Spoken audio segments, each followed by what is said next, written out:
अच्छा, यहाँ आसपास कोई गुफा है क्या?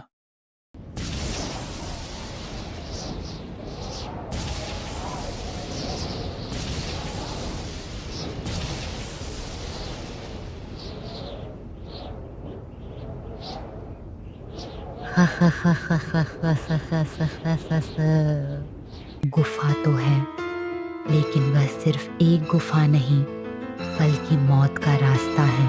उधर कभी जाने की भूल मत करना बेटी।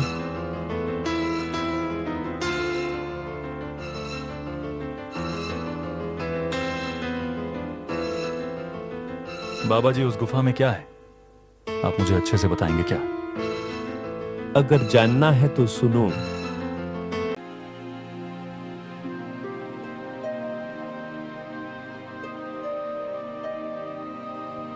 ये बात लखनपुर नामक एक छोटे से गांव का है। उस समय चारों तरफ ठंड का कहर था। खूब कड़ाके की ठंड पड़ रही थी। बर्फीली हवाएं चल रही थी। सब तरफ कोहरा मचा हुआ था। अरे शकुंतला, देख रही हो इस साल की ठंड? अगर ऐसे ही ठंड बनी रही तो हमसे सहन नहीं होगी। आप सही कह रहे हो जी। इस बार की ठंडी लगता है पूरी जान लेकर ही छोड़ेगी। इस बार की ठंडी हमसे कैसे सहन होगी? चलिए, हम तो सहन कर लेंगे, लेकिन हमारे बच्चे ये ठंडी कैसे सहन कर पाएंगे? सुनिए जी, आशीष का तबीयत धीरे धीरे खराब होने लगी है। पता नहीं इस बार की ठंडी क्या करेगी। आकाश, जो अभी 6 साल का था, अपने भाई के पास बैठा हुआ था और अपने भाई के लिए परेशान था। हे भगवान, मेरे भैया को जल्द से जल्द ठीक कर दीजिए। अब और सहन नहीं होता। कब तक यूं ही बेबस लेटे रहेंगे? आकाश इतना कहकर अपने माँ के पास चला जाता है और कहता है, माँ, मुझे बहुत जोर से भूख लगी है, कुछ खाने को दे दो ना। थोड़ी देर रुको बेटा, मैं देखती हूँ कुछ खाने के लिए है क्या। शकुंतला ने रसोई में जाकर देखा तो कुछ नहीं मिला। हे भगवान, अब मैं क्या करूं? मेरे बच्चे को बहुत जोर से भूख लगी है। मुझे तो कुछ समझ में ही नहीं आ रहा। ए जी, आकाश को बहुत जोर से भूख लग रही है और आज घर में कुछ भी खाने के लिए नहीं है। अब हम क्या करें? किसी तरह आकाश को मना लो। कल सुबह मैं किसी तरह खाने का इंतजाम कर लूंगा। माँ, बहुत जोर से भूख लगी है। पेट में अजीब सी कसक हो रही है, जैसे कुछ अंदर से खाली हो गया हो। भूख के मारे नींद भी नहीं आ रही। हे भगवान, अब मैं क्या करूं? मेरे बच्चे को बहुत जोर से भूख लगी है। मुझे तो कुछ समझ में ही नहीं आ रहा। ए जी, आकाश को बहुत जोर से भूख लग रही है और आज घर में कुछ भी खाने के लिए नहीं है। अब हम क्या करें? रात काफी हो गई है। इस समय गांव के चारों तरफ सन्नाटा है। कौन बाहर निकलेगा? ऐसे में किसी से खाना मांगना अच्छा नहीं होगा।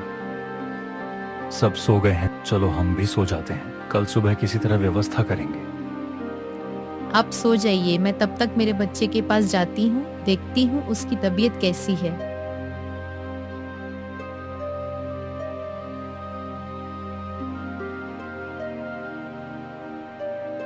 जब सभी लोग अपने घर के अंदर सोए हुए थे तो कुछ देर बीतने के बाद दरवाजे पे गोपाल को एक आहट सुनाई देती है।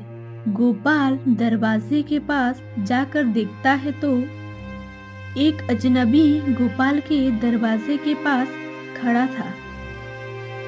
वो अजनबी गोपाल से कहता है, भाई, चारों तरफ ठंड का कहर है, मैं रास्ता भटक गया हूँ। क्या मैं आपके घर में एक रात गुजार सकता हूँ? मुझे अभी बहुत दूर जाना है। इतने भयानक ठंडी में अभी जाना बहुत मुश्किल है। भाई, हम लोग खुद ही परेशान हैं। हम आपकी कैसे मदद कर पाएंगे? मेरे बच्चे की तबीयत बहुत खराब है। सब बहुत परेशान हैं। ऊपर से आपको कैसे मदद करें? मुझे माफ कर दो भाई, मैं आपकी कोई मदद नहीं कर सकता। भाई, आप सोचिए, इतनी रात में मैं कहाँ जाऊँगा? ऊपर से इतनी भयानक ठंडी है। भाई, मैंने सुना है इस गांव के लोग बहुत दयालु हैं, कभी भी मदद के लिए पीछे नहीं हटते हैं। इस भरोसे में आपके पास आया हूँ। मैं एक अजनबी हूँ, तो क्या हुआ, कृपया एक रात ठहरने का मौका तो दे दीजिए। ठीक है भाई, अगर ऐसी बात है तो आप अंदर आ जाओ। अरे ये क्या है जी, आप कैसे इसको अंदर आने दिए? पता नहीं ये कौन है और कहाँ से आया है। हम खुद परेशान में हैं, ऊपर से और एक मुसीबत लेकर आप आ गए। कुछ नहीं होगा, अजनबी है, इतनी रात को कहाँ जाएगा। आज एक रात इसे ठहरने देते हैं, कल सुबह तो यह चला ही जाएगा। फिर वो आदमी कुछ देर बाद बोलता है, अरे भाई, मुझे बहुत भूख लगी है, सुबह से कुछ भी नहीं खाया हूँ, कृपया कुछ खाने को मिल जाएगा क्या? लो, एक तो इसको हम अंदर लेकर आए, हम तो खुद अपने बच्चे के लिए खाना का व्यवस्था नहीं कर पाए, फिर ऊपर से इसको कहाँ से खाना देंगे। शकुंतला, जाओ और जाकर देखो, रसोई में कुछ तो होगा। थोड़ी सी दाल और चावल है जी, वो सुबह के लिए रखी थी।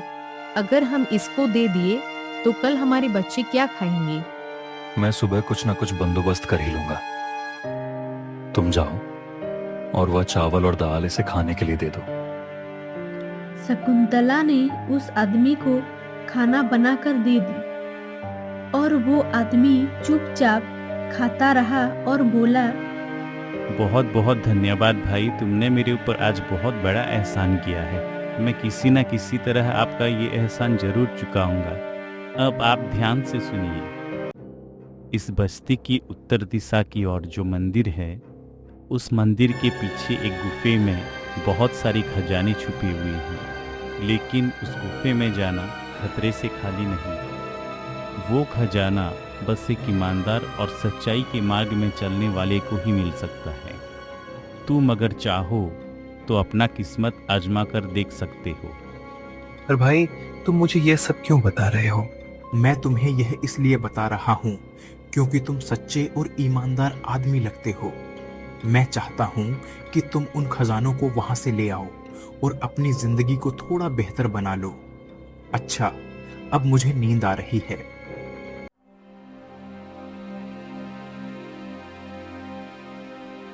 सुबह हो जाती है और वो आदमी गोपाल के घर से चला चुका था।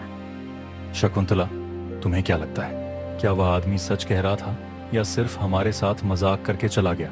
नहीं जी, मुझे तो उसकी बातों में जरा भी सच्चाई नजर नहीं आई। हो सकता है कि हमने उसे एक रात के लिए आश्रय दे दिया, इसलिए उसने ऐसा कह दिया हो। ठीक है शकुंतला, अब मैं चलता हूँ। घर बैठे तो कुछ नहीं होगा, देखता हूँ बाहर कोई काम मिल जाए। और कुछ देर बाद गोपाल काम के तलाश में निकल गया।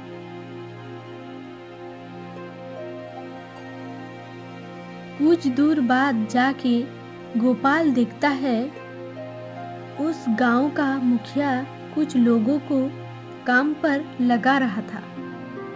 गोपाल भी उनके पास जाता है और मुखिया को बोलता है, मुखिया जी, कोई काम मिल जाएगा क्या?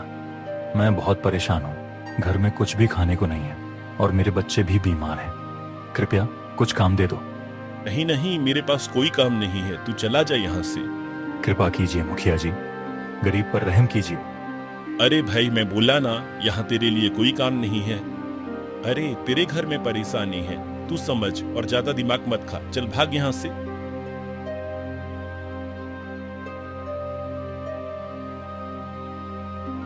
गोपाल ने कई जगह कोशिश की, लेकिन गोपाल को कोई काम नहीं मिला।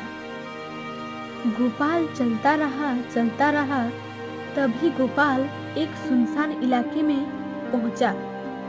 फिर थोड़ी दूर जाने के बाद उसको वो मंदिर मिल गया जो अजनबी ने बताया था। यह तो वही मंदिर है जो उस अजनबी ने मुझे बताया था। क्या वह सच बोल रहा था? मैं जाकर देखता हूँ। गोपाल उस मंदिर के पास जाता है और देखता है उधर एक साधु बैठा था। उधर बैठा साधु गोपाल को देखकर मुस्कुराता है और गोपाल से कहता है, तुम कौन हो बेटे और तुम यहाँ क्या कर रही हो? बाबा जी, मैं एक गरीब हूँ, सुबह से भूखा प्यासा घूम रहा हूँ। बच्चे बहुत परेशान हैं, अच्छा, यहाँ आसपास कोई गुफा है क्या?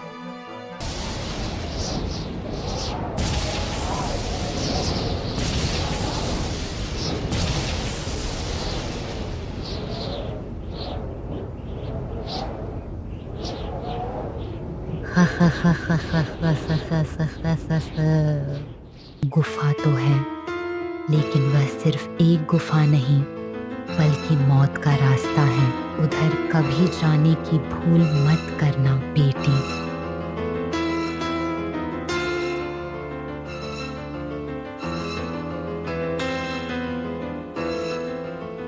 बाबा जी, उस गुफा में क्या है? आप मुझे अच्छे से बताएंगे क्या? अगर जानना है तो सुनो। कई साल पहले की बात है। यहाँ से एक सोने की व्यापारी निकल रहा था। उस समय कुछ बदमाश उसके ऊपर हमला करके उसकी खजाने को छीनने की कोशिश किए। तभी उस व्यापारी ने मंदिर के पीछे वाली गुफा में अपने खजाने को छुपा दिया और वो व्यापारी जाते जाते एक श्राप दे गया। कोई भी इस गुफा के अंदर जाएगा तो वो कभी भी दोबारा वापस नहीं आ पाएगा। उसके बाद वो बदमाश उस व्यापारी के पास पहुंच जाते हैं और उसका कत्ल कर देते हैं। उस समय से उस गुफा के अंदर कोई जाने का हिम्मत नहीं करता। उसके बाद वो साधु उधर से चला जाता है। हे भगवान, मुझे माफ कर देना। मैं उस गुफा के अंदर जा रहा हूँ। क्या फायदा इस जिंदगी का जब मैं अपनी पत्नी और बच्चों को भूख से तड़पता देखूं। मैं उस गुफा के अंदर जा रहा हूं।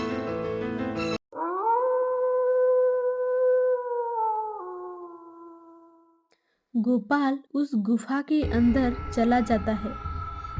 अंदर गया तो दिखता है गुफा में खूब अंधेरा था।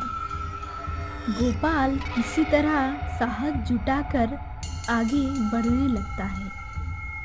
देखता है उस गुफा के अंदर पूरी खजाने की भंडार खड़ी थी। लेकिन तभी गोपाल को किसी का होने की महसूस हुआ। गोपाल बहुत ज़्यादा डर गया। जब गोपाल पीछे मुड़कर देखा तो उसकी होश उड़ गया। उसके पास वही अजनबी खड़ा था जो उस रात गोपाल के पास मदद मांगने के लिए आया था। फिर वो अजनबी गोपाल से कहता है, गोपाल, ये खजाना लेने की दुस्साहस मत करना। ये खजाना तुम्हारा नहीं है, ये तुम्हारे परिवार को बर्बाद कर देगा। जल्दी से इस गुफे से बाहर चले जाओ, नहीं तो तुम आजीवन इस गुफे के अंदर फंस जाओगे। अब तुम्हारी मर्जी। उतना कहकर वो आदमी वहां से चला जाता है। गोपाल एक पल के लिए घबरा गया। फिर गोपाल उस खजाने को छूने की कोशिश की। तब अंदर से किसी का भयानक आवाज सुनाई दी। तुम्हारा हिम्मत कैसे हुई इस खजाने को छूने की? क्या तुम्हें पता नहीं, इस गुफे के अंदर जो भी आया वो कभी दोबारा वापस नहीं गया। फिर भी तुम चले आए इस गुफे के अंदर। फिर वो गोपाल के सामने प्रकट हो जाता है। क्या तुम्हें जरा सा भी डर नहीं जो इस गुफे के अंदर अकेले चले आए? लेकिन तुम कौन हो? जैसा कि साधु बाबा ने तुम्हें बाहर बताया था, वो व्यापारी के बारे में। वो व्यापारी मैं हूँ और लगभग 10 सालों से मैं इस खजाने की रखवाली कर रहा हूँ। आज तक जो कोई भी इस गुफे के अंदर आया वो कभी दोबारा वापस नहीं जा पाया। अब तुम भी कभी वापस नहीं जा पाओगे। क्या बताएं हम आपको, घर में अन्न का एक निवाला भी नहीं है। ठंडी के कारण मेरे बड़े बेटे का तबीयत बहुत खराब है। अब आप ही बताइए मैं क्या करूं? क्या आप मेरी मदद नहीं करेंगे? तुम्हारी बातों में सच्चाई है, इसलिए मैं इस खजाने को तुम्हें दे रहा हूँ। हाँ, लेकिन एक बात याद रखना, यदि तुमने इस खजाने का गलत इस्तेमाल किया तो तुम्हारे परिवार वालों के साथ अच्छा नहीं होगा। जो परेशानी तुम आज झेल रहे हो उससे दुगना परेशानी तुम्हें झेलना पड़ेगा। इसलिए तुम ये खजाने की सही इस्तेमाल करना। इतना कहकर वो आदमी वहां से गायब हो जाता है। हे भगवान, मैं ये खजाना अपने साथ ले जा रहा हूँ। मुझे ये खजाने की बहुत जरूरत है। फिर गोपाल उस खजाने को अपने साथ लेकर चला आता है। जैसे ही गोपाल घर पहुंचता है, देखता है उसके बेटे की तबीयत बहुत खराब है। गोपाल अपनी पत्नी से पूछता है, क्या हुआ मेरे बेटे को? आपके जाने के बाद से ही मेरे बच्चे की तबीयत और बिगड़ता गया। अच्छा हुआ आप आ गए। अब चलिए हम जल्दी से इसको हॉस्पिटल लेकर जाते हैं। जल्दी चलिए। ठीक है, मैं पैसे का बंदोबस्त करके आता हूँ। तुम मेरे बेटे का ख्याल रखना। गोपाल उस खजाने के पास जाता है जो गोपाल छुपा कर रखा था। हे भगवान, मुझे अब इसकी बहुत जरूरत है। उतना कहकर गोपाल उस खजाने में से 2 सोने के सिक्के उठाता है और गांव के मुखिया के पास जाता है। मुखिया जी, ये लीजिए कुछ सोने के सिक्के। इसके बदले कुछ पैसा दे दीजिए। अरे तेरे पास ये सोने के सिक्के कहाँ से आया भाई? ये मेरे दादाजी ने हमारे लिए भविष्य के लिए रखे थे। अब मुझे इसकी जरूरत पड़ गई है। यह लीजिए और इसके बदले कुछ पैसा दे दीजिए।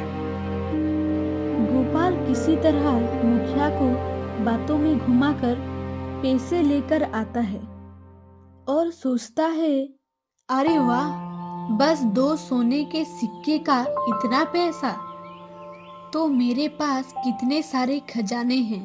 उसे बेचकर मुझे कितने पैसे मिलेंगे।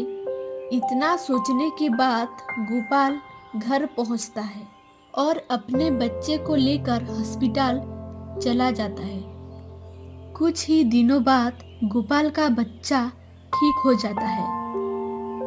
उसके बाद गोपाल अपने परिवार को लेकर एक बंगले में जाता है। इतना बड़ा घर, ये हम कहाँ आ गए जी? आप मुझे साफ साफ बताइए, हमारे साथ क्या हो रहा है? तुम चिंता मत करो, अंदर चलो, सब बताता हूँ। आप मुझे सच सच बताइए, इतना बड़ा घर हमारे पास कहाँ से आ गया और इतने सारे पैसे आप कहाँ से लाए? ठीक है, अब मैं तुम्हें सारी बातें बताता हूँ। एक दिन हमारे घर पर एक अजनबी आया था और उसने खजाने की बात की थी। हमने उसकी बातों पर यकीन नहीं किया था, लेकिन जब मैं गुफा में जाकर देखा तो उसकी बातें सच थीं। वह खजाना मुझे मिल गया है और उसकी बदौलत हम इतने अमीर हो गए। लेकिन हाँ, हमें बाकी के पैसे का सही इस्तेमाल करना होगा, वरना हम और भी बड़ी मुसीबत में पड़ जाएंगे। आप सही बोल रहे हैं जी, भगवान ने हमारी सारी गरीबी दूर कर दी। अब हमें इन पैसों की इस्तेमाल सही से करना होगा।